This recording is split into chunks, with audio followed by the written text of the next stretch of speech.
Hello friends, स्वागत है आपका अपने YouTube चैनल में। इस वीडियो में हम पढ़ेंगे AI की सहायता से अजीत सर के द्वारा कराया गया यूपी होम गार्ड की औषधि सीरीज का स्टैटिक जीके और पॉलिटी का प्रैक्टिस सेट नंबर 2। तो चलिए शुरू करते हैं। दोस्तों, जब हम किसी महान देश के निर्माण की बात करते हैं ना, तो वो किसी विशाल और भव्य इमारत को बनाने जैसा होता है। एक ऐसा ब्लूप्रिंट चाहिए जो मजबूत हो, जिसमें हर ईंट सही जगह पर रखी हो। बिल्कुल। और आज की इस गहन चर्चा में हम भारतीय संविधान की उसी ऐतिहासिक नींव को समझने वाले हैं। तो आइए इस सीखने के सफर की शुरुआत करते हैं अपने पहले सवाल के साथ। प्रश्न 1, भारतीय संविधान की किस अनुसूची में राज्यों और संघ राज्य क्षेत्रों के नामों और उनके क्षेत्रीय विस्तार का उल्लेख है? इसका सही उत्तर है विकल्प बी, पहली अनुसूची। वर्तमान स्थिति की बात करें तो भारत में 28 राज्य और 8 केंद्र शासित प्रदेश हैं। अच्छा, तो अगर इसे आसान भाषा में समझें तो क्या हम कह सकते हैं कि पहली अनुसूची हमारे देश का एक तरह से इंडेक्स या परिचय पत्र है? एकदम सटीक उदाहरण है। देखिए, जैसे किसी किताब का पहला पन्ना बताता है कि अंदर क्या क्या है, वैसे ही पहली अनुसूची बताती है कि भारत की जमीन कहां से कहां तक फैली है। बहुत ही लॉजिकल है। हाँ, और इसके अलावा दूसरी अनुसूची में वेतन, तीसरी में शपथ और चौथी में राज्यसभा सीटों का बंटवारा शामिल है। मतलब हर अनुसूची का अपना एक स्पष्ट काम है। क्या बात है। अब जब जमीन तय हो गई तो ये तय करना था कि शासन कैसे चलेगा। चलिए प्रश्न 2 की ओर बढ़ते हैं। प्रश्न 2, भारतीय संविधान में संसदीय शासन प्रणाली का विचार किस देश के संविधान से लिया गया है? सही उत्तर है विकल्प सी, ब्रिटेन यानी यूनाइटेड किंगडम। हमने ब्रिटेन से विधि का शासन और एकल नागरिकता भी ली है। लेकिन यहाँ एक सवाल उठता है, अगर हमने संसदीय प्रणाली ब्रिटेन से ली, मूल अधिकार अमेरिका से लिए और संघीय ढांचा कनाडा से लिया तो क्या हमारा संविधान सिर्फ एक कॉपी पेस्ट काम था? हाँ बिल्कुल, मतलब हमारी अपनी ओरिजिनल सोच कहाँ है इसमें? ये बहुत ही शानदार सवाल है और अक्सर पूछा जाता है। देखिए, ये कॉपी पेस्ट नहीं था, बल्कि एक स्मार्ट अडैप्शन था। स्मार्ट अडैप्शन? वो कैसे? मतलब हमने ब्रिटेन की प्रणाली ली जरूर, लेकिन उसे वैसा का वैसा नहीं थोपा। ब्रिटेन में संसद सर्वोच्च है, वो कुछ भी कर सकती है, लेकिन भारत में हमने संविधान को सर्वोच्च रखा। हमने दुनिया के बेहतरीन विचारों को अपनी जमीनी हकीकत और जरूरतों के हिसाब से ढाला है। अरे वाह, यानी हमने टेलर मेड सूट तैयार किया, कोई रेडीमेड कपड़े नहीं पहने। चलिए अब प्रश्न 3 देखते हैं। प्रश्न 3, संविधान सभा की संघ शक्ति समिति के अध्यक्ष कौन थे? इसका सही उत्तर है विकल्प सी, जवाहरलाल नेहरू। अन्य प्रमुख समितियों की बात करें तो डॉक्टर BR अम्बेडकर प्रारूप समिति के अध्यक्ष थे और सरदार पटेल मौलिक अधिकार समिति के अध्यक्ष थे, है ना? बिल्कुल सही। ये मुझे किसी बड़े कॉलेज के ग्रुप प्रोजेक्ट की तरह लगता है, जहां काम को अलग अलग टीमों में बांट दिया जाता है। हाँ, एकदम वैसा ही। भारत का संविधान बनाना कोई एक व्यक्ति का काम नहीं था। इतनी विविधताओं वाले देश के लिए नियम बनाने थे, तो अलग अलग विशेषज्ञ अपनी अपनी जिम्मेदारी संभाल रहे थे। बेहतरीन। अब जरा सीमाओं के विस्तार वाले हिस्से पर आते हैं। प्रश्न 4, संविधान के किस अनुच्छेद के तहत संसद को किसी नए राज्य को संघ में शामिल करने या स्थापित करने की शक्ति प्राप्त है? सही उत्तर है विकल्प बी, अनुच्छेद 2।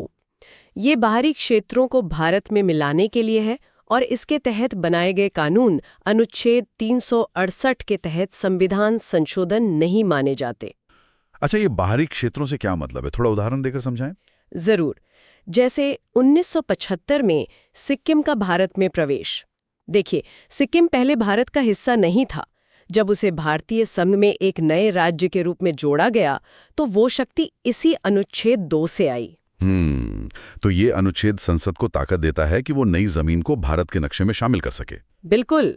अभी एकदम साफ हो गया। अब जब बाहरी सीमाएं तय हो गईं, तो अंदरूनी प्रशासन की ओर चलते हैं।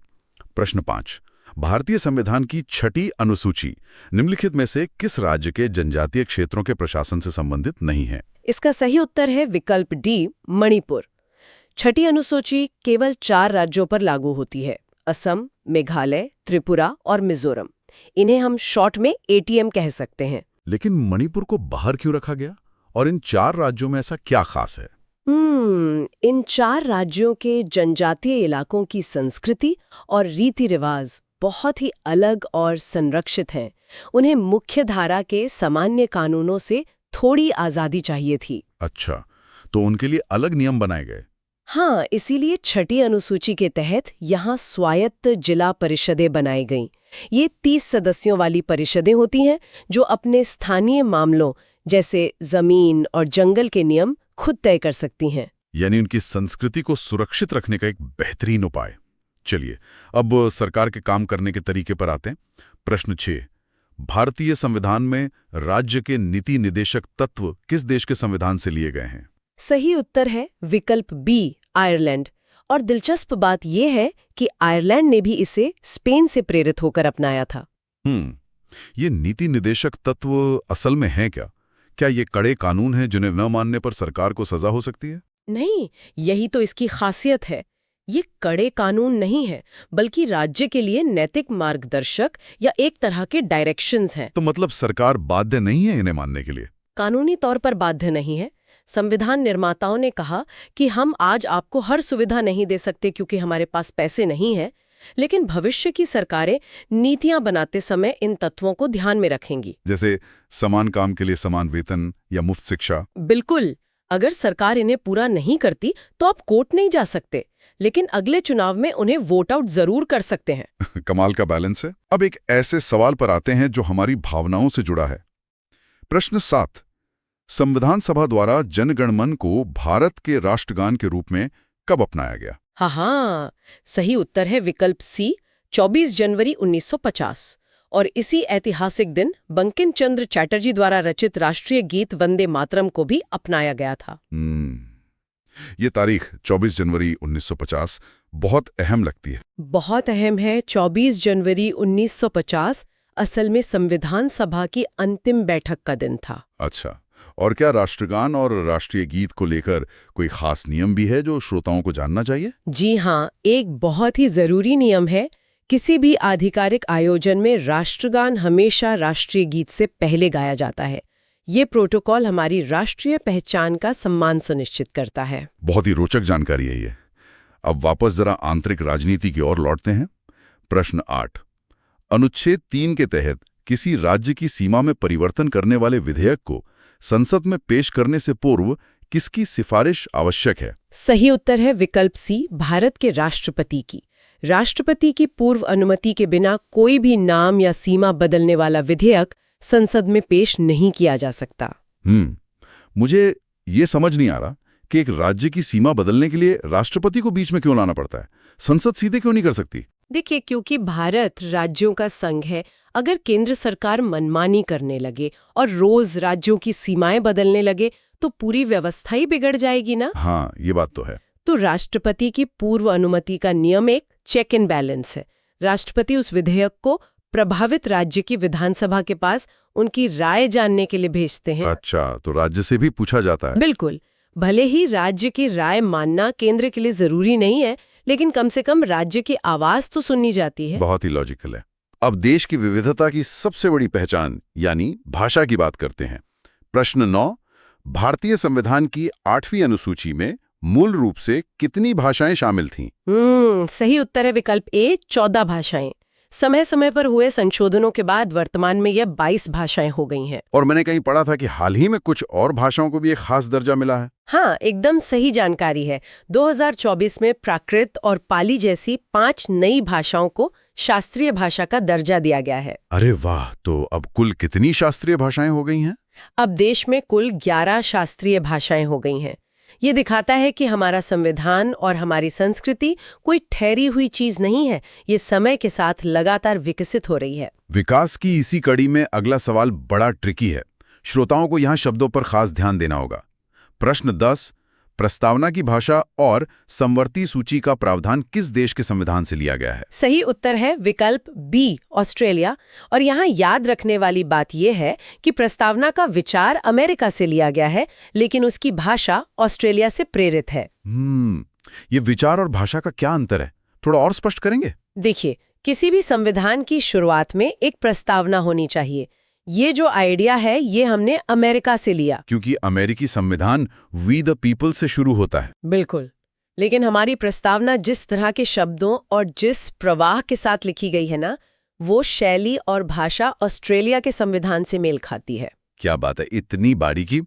अब जरा इतिहास के उस पन्ने को पलटते हैं जब ये तय हो रहा था कि संविधान बनाएगा कौन।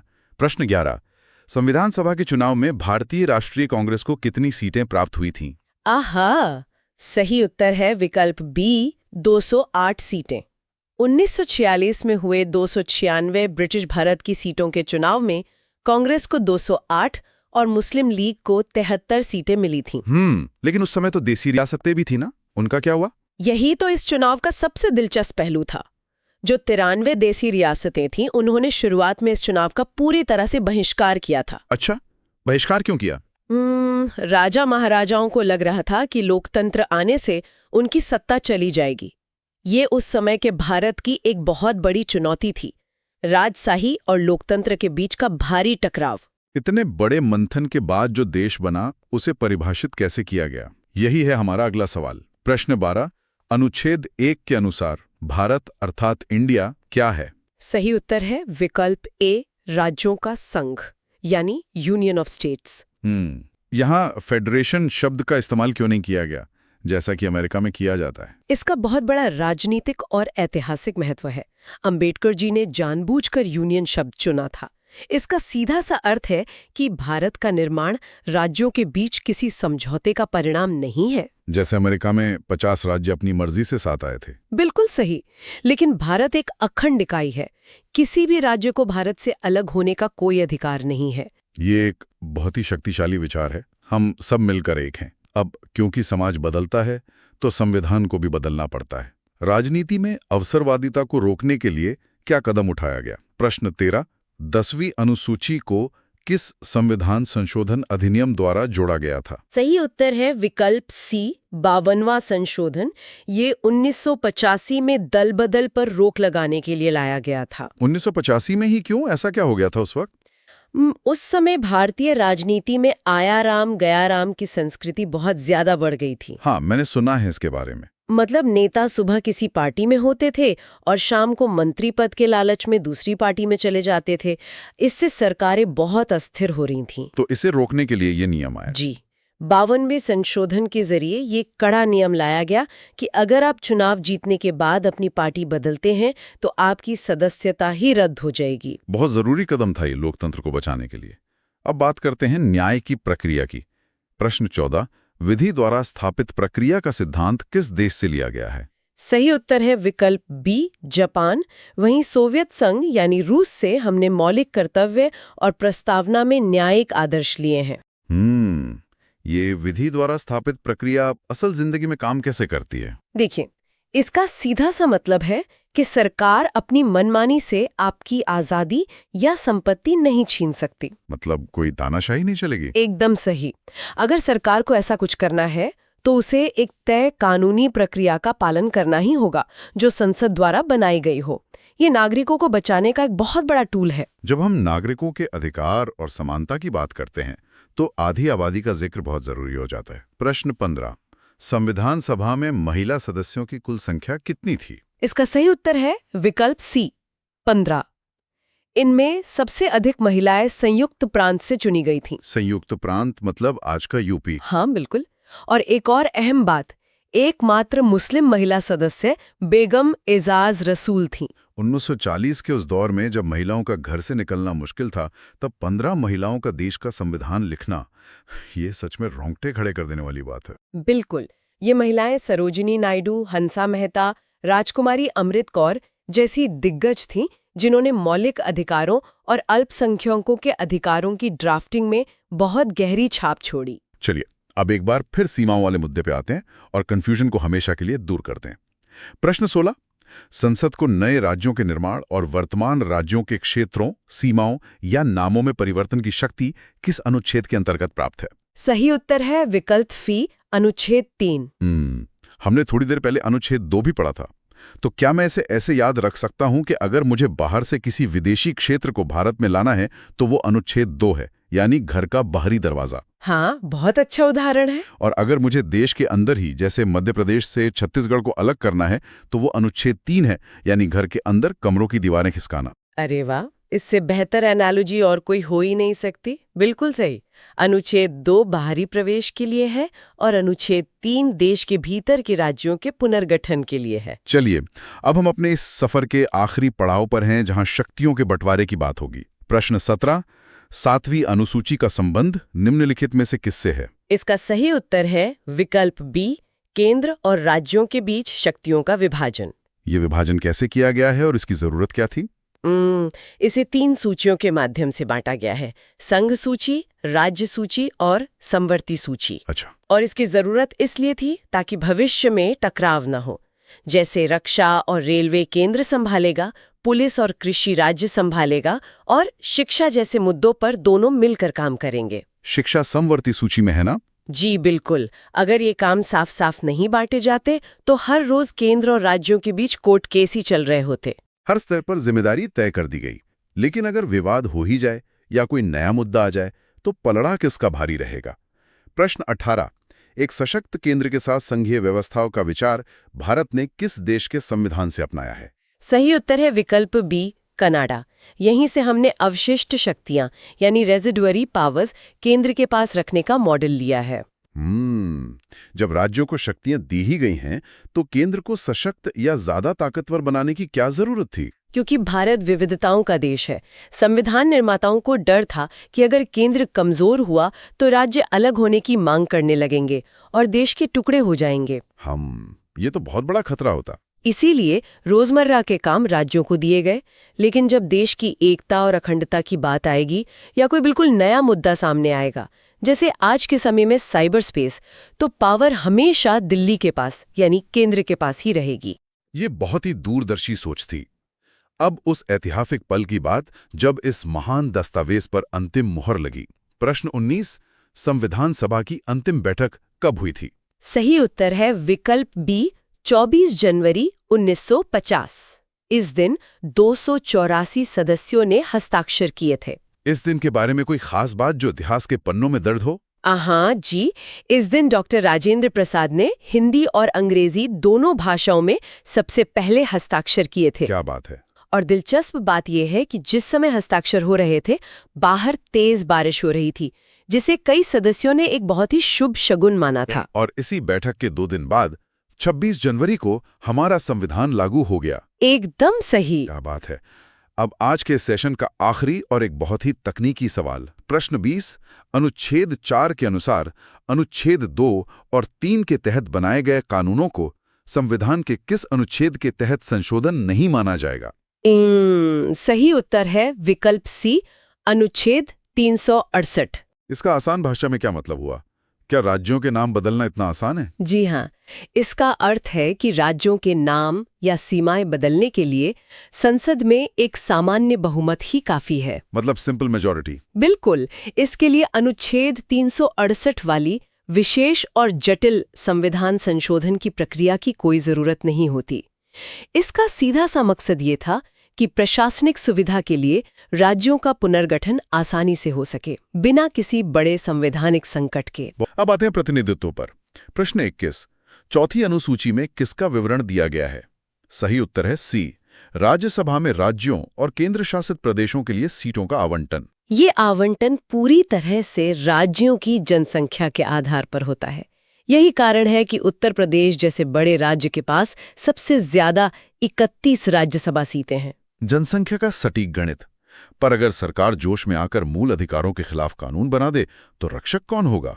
प्रश्न 22, न्यायिक पुनरावलोकन, जुडिशियल रिव्यू और मौलिक अधिकार किस देश के संविधान से लिए गए हैं? इसका सही उत्तर है ए, संयुक्त राज्य अमेरिका। अमेरिका से ली गई ये व्यवस्था हमारी न्यायपालिका को पूरी तरह से स्वतंत्र बनाती है और उसे संविधान के रक्षक के रूप में मजबूती से स्थापित करती है। एक मजबूत ढाल। अब जरा पीछे मुड़कर देखते हैं कि इस महाकाव्य जैसे दस्तावेज को तैयार करने में कितना समय और खर्च लगा। प्रश्न 23, संविधान सभा ने संविधान के निर्माण में कुल कितना समय लिया? सही उत्तर है ए, 2 वर्ष 11 माह 18 दिन। और इस लंबी अवधि में कुल 114 दिन तो केवल प्रारूप पर विचार हुआ। उस समय के हिसाब से इस पूरे काम में लगभग 64 लाख रुपए का भारी खर्च आया था। 64 लाख रुपए उस दौर के हिसाब से ये बहुत बड़ी रकम थी, पर यह हर पाई के लायक था। बनने के बाद भी ये लगातार विकसित हुआ। प्रश्न 24, किस संविधान संशोधन द्वारा दिल्ली को राष्ट्रीय राजधानी क्षेत्र यानी एनसीटी का दर्जा दिया गया? सही उत्तर है बी, 69वां संशोधन। 1991 के इस संशोधन ने दिल्ली को एक 27 सदस्यीय विधानसभा और 7 सदस्यीय मंत्रिपरिषद देकर एक विशेष स्वरूप प्रदान किया। एक बहुत बड़ा बदलाव था ये। इसी तरह आजादी के तुरंत बाद भूमि सुधारों को कानूनी कवच पहनाने की जरूरत पड़ी। प्रश्न 25, संविधान की 9वीं अनुसूची को किस प्रधानमंत्री के कार्यकाल के दौरान जोड़ा गया था? सही उत्तर है सी, जवाहरलाल नेहरू। ये प्रथम संविधान संशोधन 1951 के द्वारा लाई गई थी ताकि भूमि सुधार से जुड़े कानूनों को एक तरह से तिजोरी में रखकर उन्हें न्यायिक समीक्षा से बचाया जा सके। बिल्कुल, एक लॉक बॉक्स की तरह। लेकिन अगर देश पर कोई भारी संकट आ जाए तो? प्रश्न 26, आपातकालीन प्रावधान भारतीय संविधान में किस देश या स्रोत से लिए गए हैं?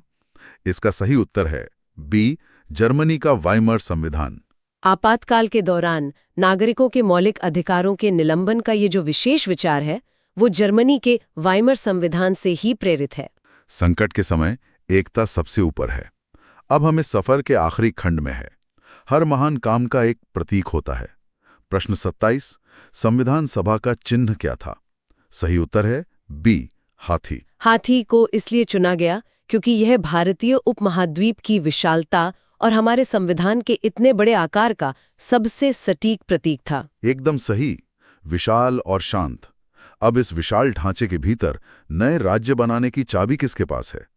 प्रश्न 28, भारतीय संघ के भीतर एक नया राज्य बनाने की शक्ति किसके पास है? सही उत्तर है सी, संसद के पास। संसद अनुच्छेद 3 के तहत केवल साधारण बहुमत से किसी भी नए राज्य का निर्माण बहुत आसानी से कर सकती है। लेकिन लोकतंत्र की सत्ता सिर्फ राजधानियों तक सीमित नहीं रह सकती थी, उसे चौपालों तक भी पहुंचना था। प्रश्न 29, संविधान की 11वीं अनुसूची में पंचायतों के लिए कितने कार्यात्मक विषय दिए गए हैं? सही उत्तर है बी, 29 विषय। 73वें संविधान संशोधन 1992 द्वारा जुड़ी ये अनुसूची ग्रामीण भारत में पंचायती राज का मुख्य आधार है। इसने सत्ता का असल विकेंद्रीकरण किया। एक बहुत बड़ी लोकतांत्रिक जीत। चलिए आज के प्रैक्टिस सेट का आखिरी सवाल। प्रश्न 30, संविधान संशोधन की प्रक्रिया और राज्यसभा के सदस्यों का निर्वाचन किस देश से लिया गया है? सही उत्तर है बी, दक्षिण अफ्रीका। यहाँ ध्यान देने वाली बारीक बात यह है कि निर्वाचन का तरीका दक्षिण अफ्रीका से है, लेकिन राज्यसभा में मनोनयन यानी नॉमिनेशन का तरीका आयरलैंड से प्रेरित है। बहुत खूब। उम्मीद है कि आज का ये गहन अध्ययन आपके लिए फायदेमंद रहा होगा। मिलते हैं अगले एपिसोड में। नमस्कार। नमस्कार।